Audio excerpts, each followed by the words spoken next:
Good afternoon, everyone. All right, welcome back, everyone. This will be our third webinar for today. Thank you for joining us for today's webinar. My name is Marianne, and I'm from Kuala Lumpur Engineering Science Fair, KLESF, and also Utah. So today we are presenting Chemistry Open Mic. If you have any question, please type the question into the chat box in your Zoom control panel. I will bring them up during the Q&A session at the end of this webinar. For Utah students and staff, please sign in and sign out in the link posted in the same chat box in your Zoom control panel. All right, now without further delay, let us introduce our speaker for today. It will be Cikgu Marzia. She is from College Matrikulasi Melaka. So over to you, Cikgu Marzia. Okay. All right. Okay, so let me share my screen first.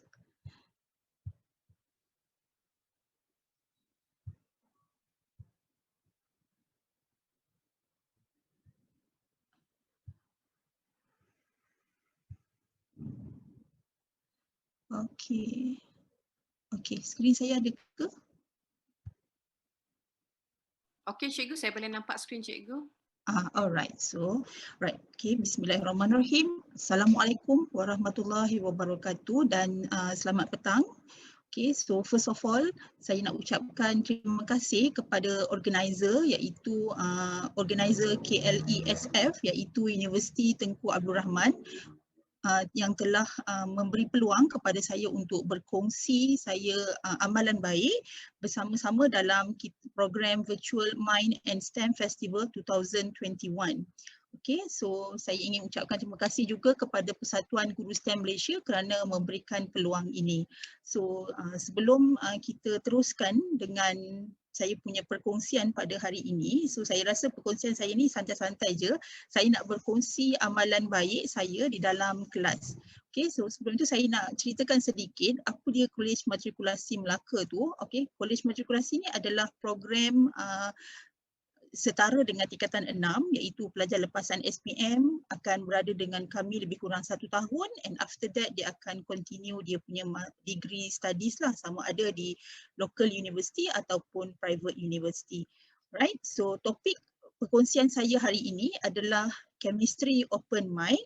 So of course lah dia relate dengan subjek chemistry, dan saya sure nanti mungkin subjek lain boleh guna approach yang sama dengan subjek-subjek lain. And this is related to SDG 4, which is the quality of the education. Okay, right, so without further ado saya nak kongsikan. So the subject is chemistry because I'm a chemistry lecturer. So untuk saya kongsikan chemistry based on the syllabus for matriculation level, kami ada dua, which is the physical chemistry and the organic chemistry. So we study the physical chemistry in semester 1 and organic chemistry in semester 2. Right, so bila kita cakap tentang chemistry, okay, bila saya study dia punya syllabus, so saya boleh pecahkan dia kepada chemistry mind tu, dia ada allocation calculation, for example topik mole concept, and then we have a part yang memerlukan student to explain. Okay, contohnya macam periodic table, macam topik chemical bonding, it's more on explanation. Dan kebanyakannya adalah calculation. Once you calculate, you have to explain dan juga decision making. This is the biggest component in chemistry lah, kalau kita tengok kepada syllabus dan juga cara pelajar akan belajar. Alright. Okay, so my reflection. Okay, so kita sebenarnya bila kita jadi pendidik, okay, saya nak share saya punya journey lah as a lecturer dekat Kolej Matrikulasi starting 2007.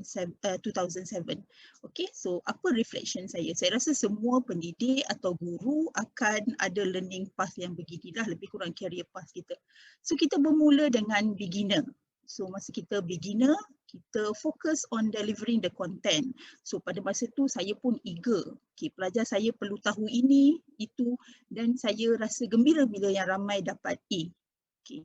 And then at one stage, di pertengahan tu lebih kurang dalam 2012 macam tu, saya dah start berfikir, takkanlah content knowledge sahaja. Pelajar perlu ada soft skill, dia perlu tahu how to communicate, dia perlu ada confident level sebab dia orang ni dah nak masuk universiti.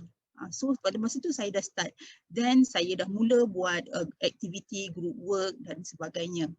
And then sekarang starting I think around 2019 macam tu, kita dah banyak digital, dah guna Google Classroom and so on. Saya rasa pada masa itu, pelajar bukan lagi hanya setakat content, hanya setakat soft skill, dia orang perlu ada digital skill, dan satu lagi yang saya nampak lack pada masa itu adalah values among student. So macam kalau kita tengok opening ceremony hari tu pun, one of the speaker ada cakap pelajar-pelajar kita ni memang perlu ada soft skill sebab dia punya pekerjaan pun mungkin kita tak tahu lagi apa dia. So kalau dia ada soft skill dan juga values yang baik, dia boleh survive dalam competition ataupun dalam dia punya career path kemudian hari nanti. So this is the career saya punya ni lah, permulaannya macam mana saya boleh start untuk kita berfikir macam mana kita nak jadikan PNP kita bukan setakat delivering the content, tapi kita nak embed soft skill kepada pelajar. Okay, so this is the situation dalam kelas. Okay, macam saya kalau ada tutorial ataupun amali, bilangan student lebih kurang 20 lah maksimum. So dalam 20 tu kita ada pelbagai kategori student. Bukan semuanya sama. Ada pelajar kategori yang cemerlang dalam peperiksaan. Dia cenderung untuk menghafal nota, memorizing, and it's very depending on the lecture note and the textbook. Kalau saya twist sikit, dia dah susah sikit nak menjawab. Okay, we have second category of student yang suka bertanya sebab talkative lah. Sometimes kita rasa macam annoying tapi sebenarnya dia bagus. Dia selalu bertanya, cikgu, kenapa kena belajar benda ni? Apa kaitan dengan kehidupan? Okay. Masa saya mula-mula kerja dulu, saya akan beri jawapan kepada dia. Saya akan ceritakan kepada dia. So at one stage, saya terfikir, why don't bila dia tanya, saya suruh dia cari dan dia berkongsi dengan rakan-rakan dia.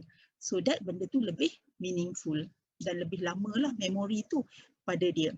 Okay. The third category of student adalah student yang suka mencuba. Kadang-kadang kalau kita buat eksperimen, nanti dia akan cuba-cuba buat eksperimen lain and then dia share dengan kawan-kawan dia. Okay. Itu pun saya nampak satu trait. So why don't dia share secara proper dekat depan instead of share meja ke meja cerita apa yang dia buat secara senyap-senyap macam tu. Dan kategori yang keempat, saya rasa setiap kelas mesti akan ada pelajar yang introvert, pemalu, dia rasa down, dia rasa malu, dia rasa dia kekurangan. Okay, tapi sebenarnya dia ada kelebihan yang kita boleh congkil. Okay, so disebabkan oleh pelajar kita berpelbagai macam ni, so kita kena create satu aktiviti yang boleh maksimiskan potensi setiap orang dan juga ada perkongsian antara mereka. Okay, itu satu refleksi saya. Kemudian saya rasa dari dulu sampai sekarang kita selalu dengar baca paper ke ataupun orang cakap tentang pelajar kurang keyakinan diri, pelajar kurang kemahiran berkomunikasi, pelajar tak boleh bercakap secara saintifik, explain scientific term dan sebagainya. So kalau kekurangan-kekurangan tu macam mana saya sebagai guru ataupun sebagai pensyarah nak bantu pelajar saya? Takkan saya nak tunggu masuk universiti, lecturer di universiti yang buat benda tu semua. Saya dah boleh mula, saya dah boleh ada inisiatif untuk membantu.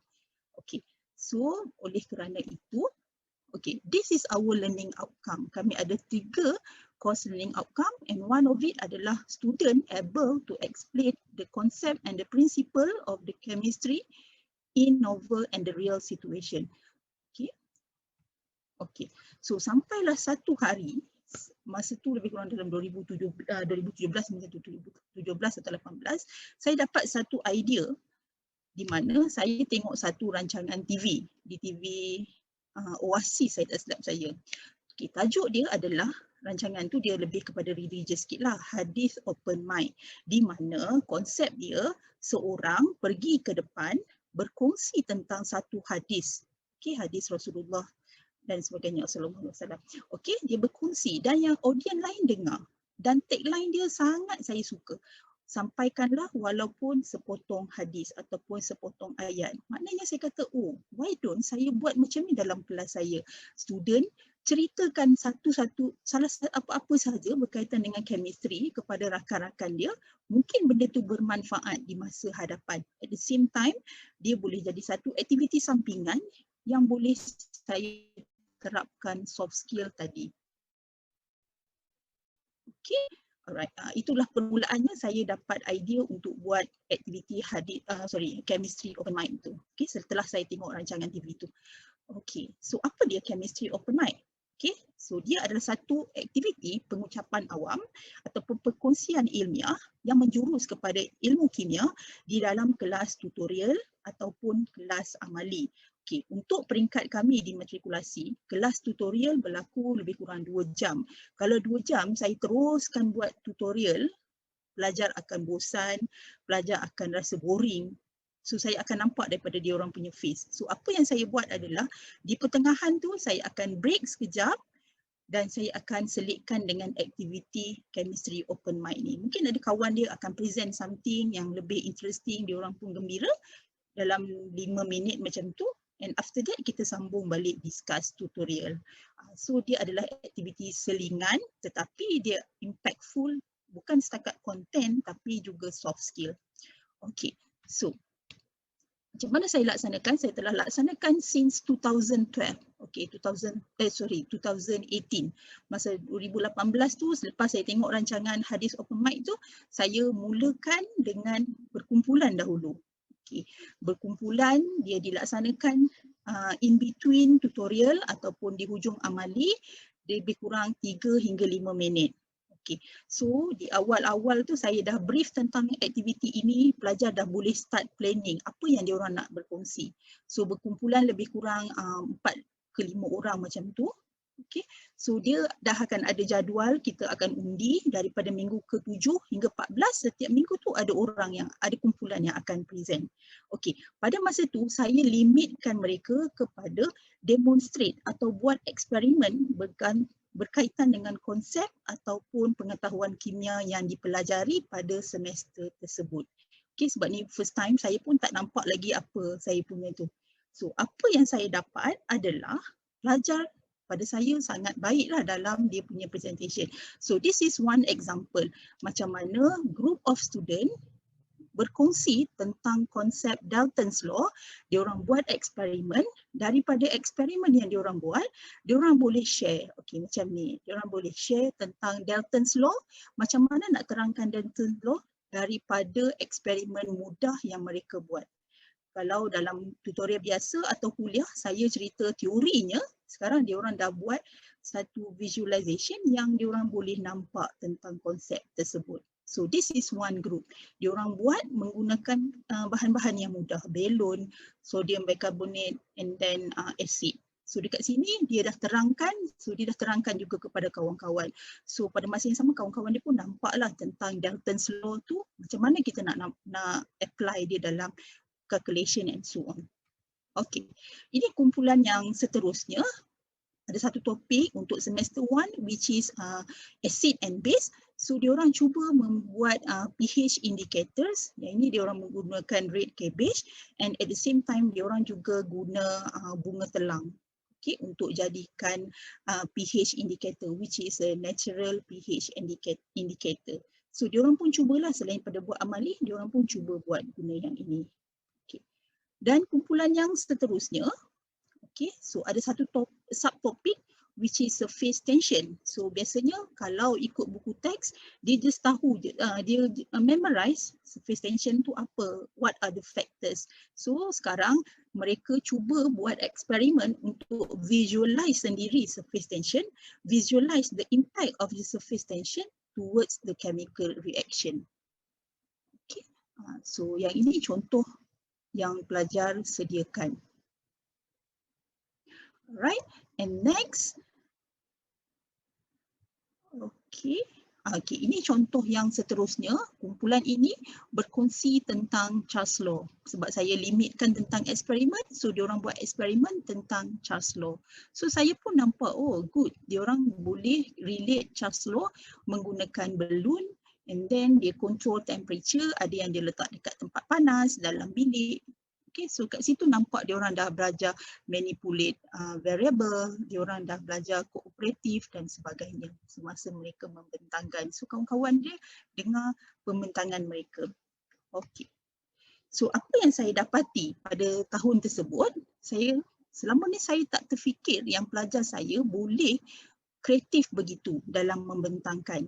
Lepas tu saya nampak potensi beberapa pelajar yang selama ni saya nampak dia agak pasif tapi dia kreatif.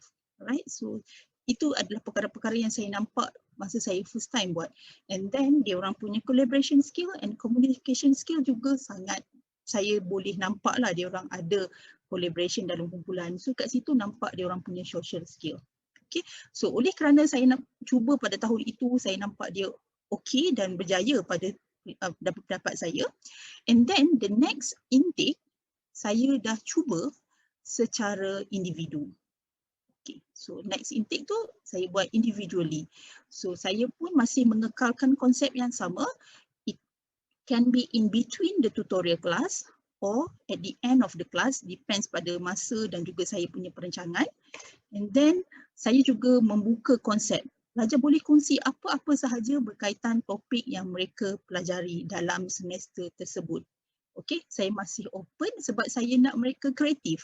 Mereka cari benda-benda yang menarik untuk dikongsikan.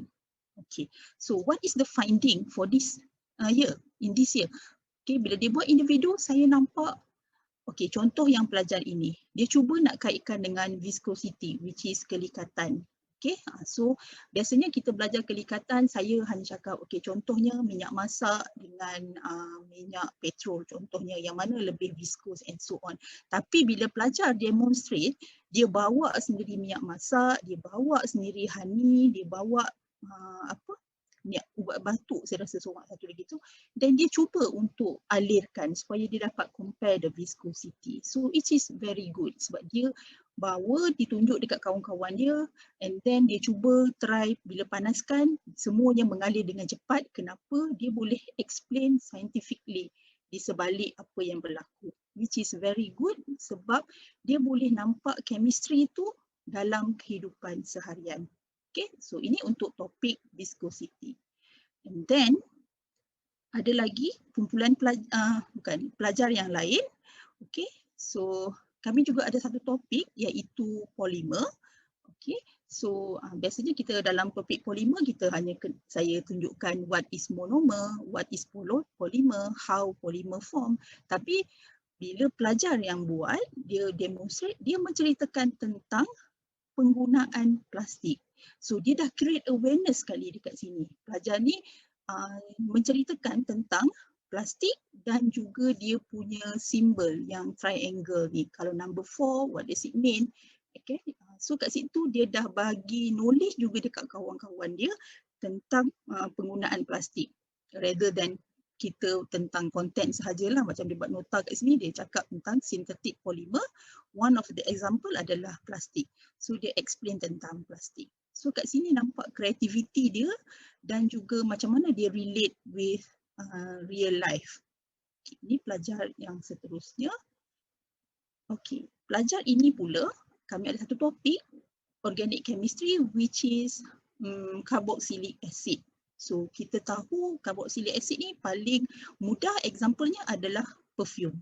So pelajar ini dia berkongsi tentang perfume sebab kebanyakannya semuanya adalah remaja. So bila topik perfume ni remaja memang sukalah.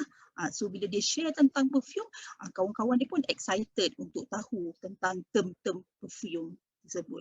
So nampaklah instead of belajar carboxylic acid itself, dia hanya hafal reaction, hafal produk. Now dia dah nampak, oh carboxylic acid ni digunakan adalah salah satunya adalah perfume. Perfume ni ada begini-begini. So dia dah start boleh relate dengan kehidupan instead of dia hanya hafal apa yang ada dalam textbook. Okay. Okay. And then saya juga nampak ada pelajar yang berkongsi melalui video, ada yang berkongsi diagram, ada yang berkongsi tentang career path, okay, application dan sebagainya. So kita nampak dekat situ bila pelajar individually dia lebih macam-macam dia orang berkongsi, saya nampak. So dia terpulang kepada mereka, apa yang mereka rasa nak dikongsikan, mereka boleh kongsikan. Okay, so saya nampak kat situ. Okay, apa yang menarik bila dia individu ni, saya nampak ada pelajar saya yang agak pendiam, yang tadi saya cakap tu lah, introvert dalam kelas. Contohnya pelajar ini, dia agak introvert di dalam kelas. Tapi bila dia present, saya pun surprisingly, oh dia ni hebat, boleh berkomunikasi dengan baik. Cuma tak ada peluang untuk dia menunjukkan kelebihan dia. So bila buat aktiviti macam ni, saya nampak dia punya kelebihan. Okay, alright. Okay, so itu pada tahun 2019. So saya dah mula dengan berkumpulan, and then saya pergi kepada individu. Saya nampak dia punya impact dia lagi macam-macam yang saya dapat, dan lagi banyak perkongsian yang berlaku.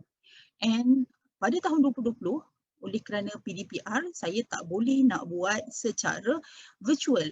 Saya tak boleh buat secara face to face macam yang tahun-tahun sebelumnya. So macam mana saya buat? Saya kena buat secara online. Okay. Pada masa itu, masalah dia lain pula. Bila dia berlaku PDP online, satu, pelajar saya tak ada masalah, semuanya masuk. Online dia join, tapi masalahnya adalah macam mana saya nak attract attention student untuk stay selama 2 jam. So saya kena fikirkan sesuatu yang interesting untuk attract mereka. Okay. Yang kedua, ada yang waktu petang yang mengantuk macam tu kan, macam pukul 2, 4 macam ni. So saya kena fikir sesuatu yang interesting. Okay, so saya buat survey, saya tanya mereka apa yang you all nak. So diorang cakap lah ada presentation and so on. Kemudian saya buat survey, dalam survey tu juga saya tanya apakah media sosial yang mereka ada. Kebanyakannya ada Twitter, ada Instagram, ada akaun TikTok. So bila saya nampak ada akaun TikTok ni, saya kata oh TikTok ni menarik, dia ada elemen yang catchy. So why don't saya cuba guna TikTok tapi masih lagi mengekalkan konsep perkongsian berkaitan chemistry.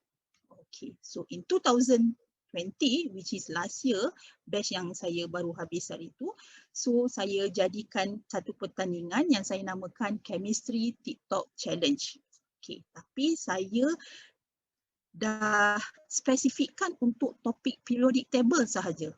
Okay, saya minta pelajar sediakan video yang menerangkan tentang anything, yang berkongsi anything tentang one of the element in the periodic table, and then diorang share video tersebut dengan saya. Okay, dan video-video tersebut yang mana yang terpilih akan dimainkan pada waktu kelas, dan yang lain-lain saya akan post dalam kita orang punya kelas Google Classroom. Okay, so yang ini apa yang saya dapat. So in term of the creativity, so lagi macam-macam lah, sebab TikTok tu sendiri boleh buat macam-macam, dan pelajar pun memang dia punya zaman, so diorang boleh buat macam-macam dengan TikTok. Okay, so contohnya pelajar yang pertama ni dia menerangkan tentang magnesium. So adalah video TikTok dia yang dia telah send kat saya tentang magnesium. Okay, pelajar yang kedua dia berkongsi tentang sulfur. Okay, and then pelajar yang ketiga, okay, yang ni contoh yang saya tunjukkan, dia berkongsi tentang sodium. Okay, dia berkongsi tentang the application of sodium dalam daily life. Okay, pelajar yang keempat ni saya rasa tentang helium ke hydrogen, tak silap saya. Okay, dan ada satu video Assalamualaikum daripada pelajar. and hi everyone. My name is Nur Iman Iwana binti Nurizam. I am from S13 P11. As for my chemistry TikTok challenge, I need to explain one of the elements in the periodic table.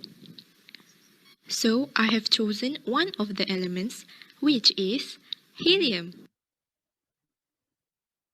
Most people know helium as the gas that fills the balloon, but what people rarely know is the fact that helium is one of the elements that is irreplaceable and very important in science and industry. Helium was first discovered in 1868 during a solar eclipse. Astronomers observed a yellow light in the sun's corona and could not explain it with any known elements at that time. Their observation then turned out to be the first sightings of a new element. Helium was named after the Greek god Helios, which is the god of sun. Helium with the symbol He is the second lightest element, second only to hydrogen. Helium is located at the top of the periodic table with an atomic number 2. Helium usually can be found in gas form, but below -452 degrees Fahrenheit, it turns into liquid, which is equals to -268.9 Celsius. Helium is Okey, tu contoh video TikTok yang pelajar saya sediakan. So apa yang saya dapat bila saya gunakan TikTok untuk pelajar share dia punya apa-apa related to chemistry. So walaupun ada pelajar yang berkongsi tentang perkara yang sama, contohnya helium, ada 2-3 orang pelajar yang berkongsi, tapi konten yang mereka kongsikan tu tidak sama.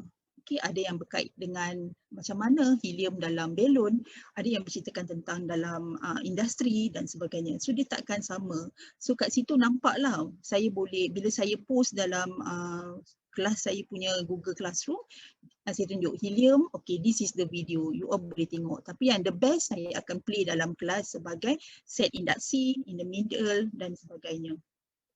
Okay, so this is the feedback daripada student yang saya dapat bila kita buat aktiviti macam ni, starting daripada mula-mula. So kebanyakan pelajar rasa interesting, it was fun, dia rasa gembira lah, seronok untuk buat aktiviti itu. Okay, so apa yang saya dapat, apa yang saya rasa student akan dapat, dan student juga beri feedback yang sama kepada saya. Bila saya buat suatu aktiviti, saya akan minta mereka membuat feedback, sama ada postkan dekat Mentimeter ke, dekat borang penilaian akhir kursus dan sebagainya. So one thing mereka kata, oh bila buat macam ni mereka nampak the relation between chemistry dengan the real life. Tak adalah dia rasa chemistry ni sangat isolated je dia punya content tu, tak tahu nak apply kat mana. Okay, yang kedua dia dapat pengalaman. Contohnya ada pelajar yang tahu ada TikTok tapi dia tak pernah buat video guna TikTok. So dia dapat pengalaman. Contohnya macam yang presentation yang individu yang saya pernah buat sebelum ni. So itu juga pengalaman kepada pelajar. Macam mana dia nak communicate, macam mana dia nak plan dia punya work untuk dapat benda tu. Dan yang ketiga adalah keyakinan diri. Saya nampak bila kita selalu panggil pelajar untuk buat presentation, okay, so dia boleh meningkatkan keyakinan diri mereka. Okay, kemahiran berkomunikasi juga kita terapkan. Dia orang boleh improve dia orang punya communication skill. And then kemahiran sosial, especially kalau dia melibatkan berkumpulan, dia nampaklah social skill dia tu macam mana dia nak cooperate dengan kawan-kawan, macam mana dia nak manage dia punya time dan sebagainya. Okey, kemahiran digital ini yang paling penting, perlu pelajar ada pada masa sekarang. So macam bila dia Google, dia akan dapat macam-macam sources. So macam mana dia nak gunakan kemahiran digital yang betul untuk dia menapis konten, lepas tu macam mana dia nak secara kritisnya membuat pembentangan. Sebab dia ada macam-macam sumber, so dia nak come up dengan satu presentation tu sebenarnya memerlukan pemikiran yang kritis, also kreatif dalam menyampaikan, so that dia boleh jadi interesting.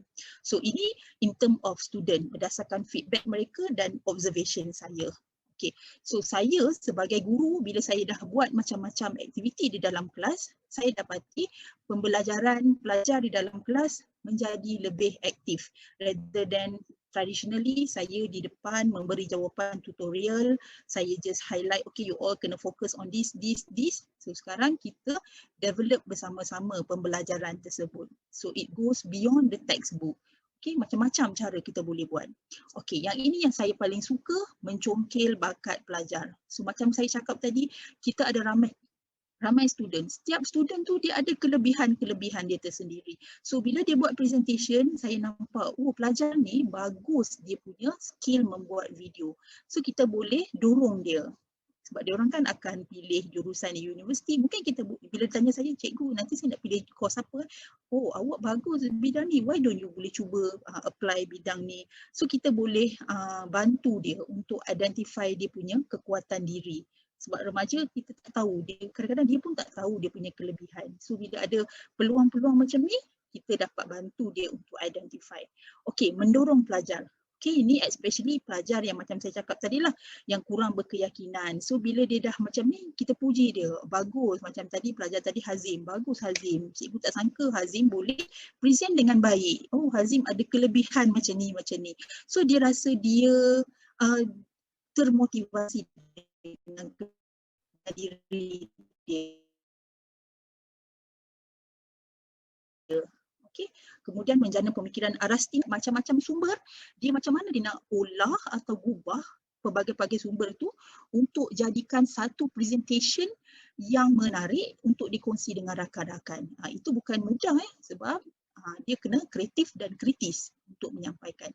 And then pembelajaran berpusatkan murid, student develop their own learning. Saya sebagai facilitator yang membantu dia. Okey, so sepanjang tu kalau dia ada masalah, dia akan boleh tanya dengan saya. Okey, and then bila saya dah cuba buat inovasi ini, inovasi amalan baik ini dalam kelas saya, so saya pun ada juga menyertai beberapa pertandingan inovasi. Okey, so for the first time saya join innovation di peringkat polis saya. Okay, dia kata pertandingan kajian tindakan ke arah inovasi. Ini kajian tindakan sebab saya menambah baik amalan pengajaran di dalam kelas saya. So bila saya habis 1 tahun, saya reflect. Then saya buat lagi tahun yang kedua, saya reflect. So pada masa itu saya dapat silver award dalam pertandingan tersebut. Okay, alright. So kemudian the next year saya cuba di peringkat antarabangsa, saya join Insight anjuran Universiti Melaya pada tahun 2020, tahun lepas. Okay, dia pun online. So saya pun dapat silver award dengan konsep yang sama saya kongsikan. So masa tu saya dah ada 2 data lah, maksudnya data 2018 dan 2019. So saya dah boleh buat comparison di situ. And yang terbaru pada tahun ini saya telah join pertandingan K Inovasi anjuran IPG Campus Sultan Mizan dan saya telah mendapat Gold Award dengan konsep yang sama. Okey, inovasi yang sama. Okey, so itulah perkongsian saya sebersikit tentang inovasi yang saya jalankan di dalam kelas untuk membantu meningkatkan student saya punya soft skill and at the same time dia dapat relate dengan chemistry terhadap dunia sebenar.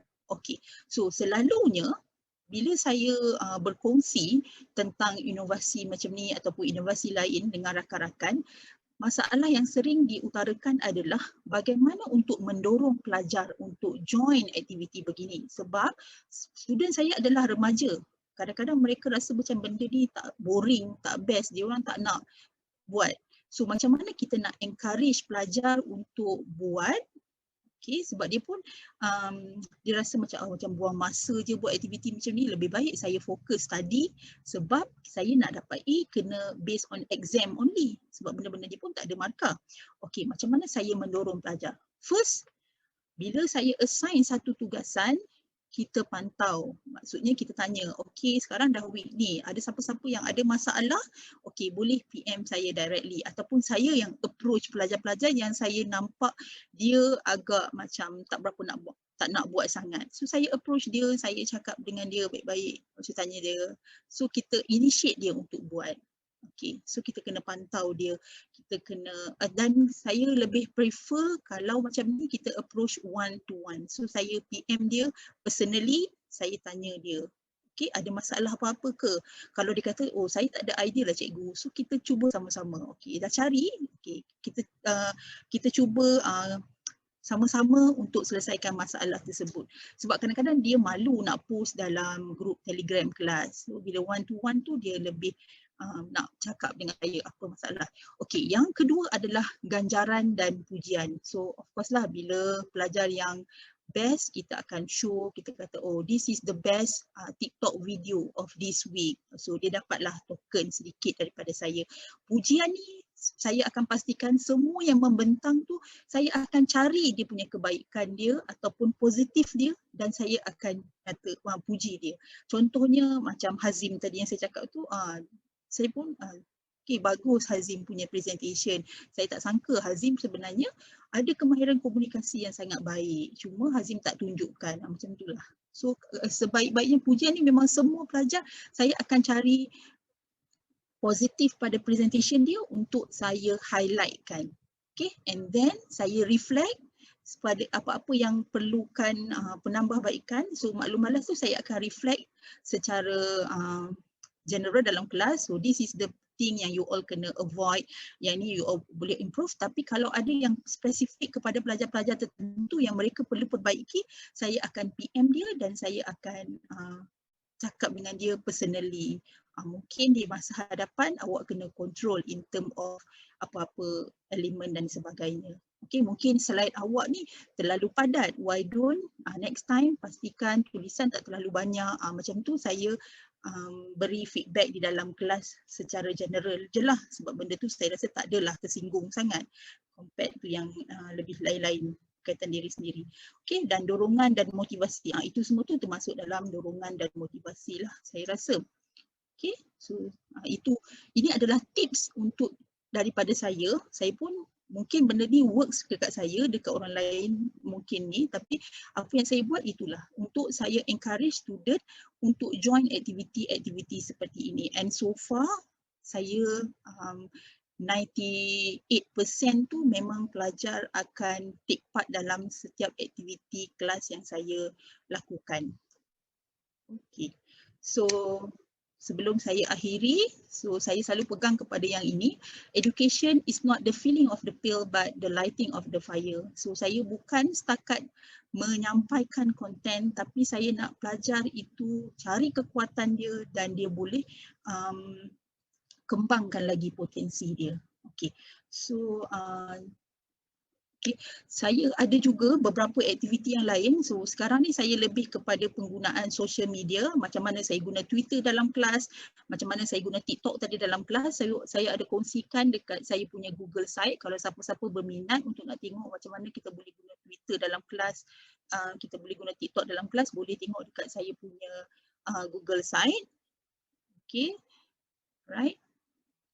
And then saya rasa sampai sini dahulu kot perkongsian daripada saya. So mungkin kita ada lagi masa. Okay. Alright.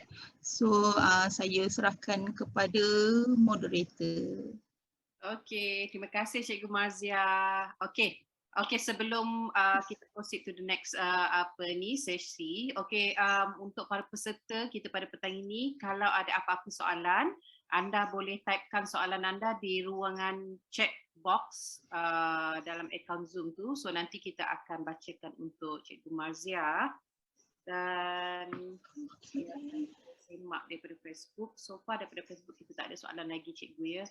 So Cikgu sekiranya kalau ada mana-mana guru ataupun pelajar-pelajar kita yang berminat untuk contact Cikgu selain daripada menggunakan Google Site tadi, ada tak email address yang diorang boleh okay, saya akan tuliskan. Okay, email address saya ya, Cikgu boleh marziamuhammad@gmail.com.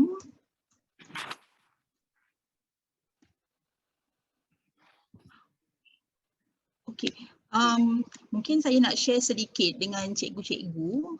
Okay, untuk kita punya, sekarang ni kan kita memang online je kat rumah, tak boleh nak buat aktiviti sangatlah dalam kelas. Tapi saya ada beberapa aktiviti yang saya gunakan social media, macam tadi saya kata, macam mana kita boleh gunakan Twitter dalam kelas.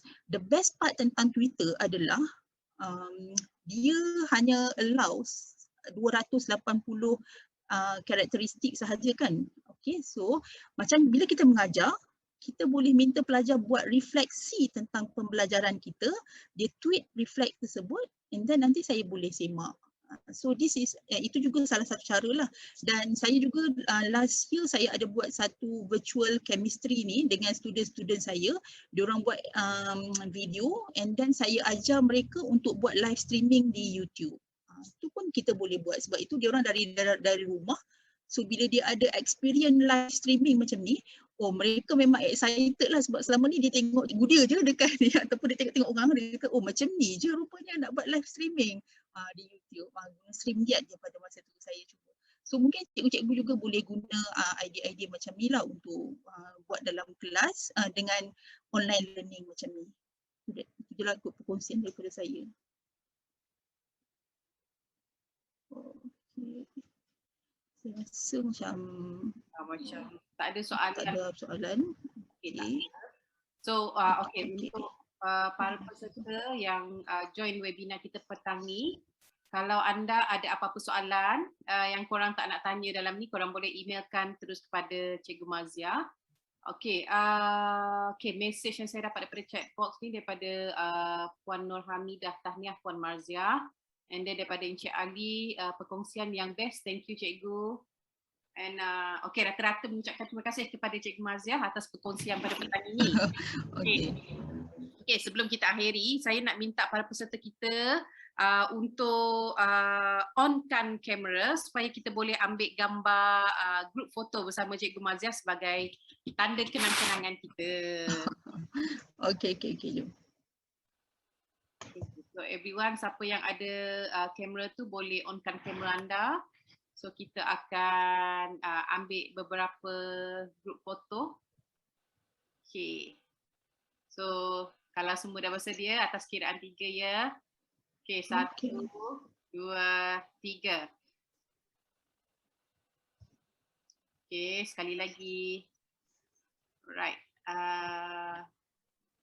1, 2, 3. Okay, yang last ni kita freestyle. Boleh ya Cikgu? Okay, boleh. Alright, 1, 2, 3. Okay, terima kasih. Terima kasih Cikgu Mazia. Okay, sebelum kita wrap up, Cikgu ada apa-apa message tak untuk para peserta kita, para pendengar kita pada petang ini Cikgu?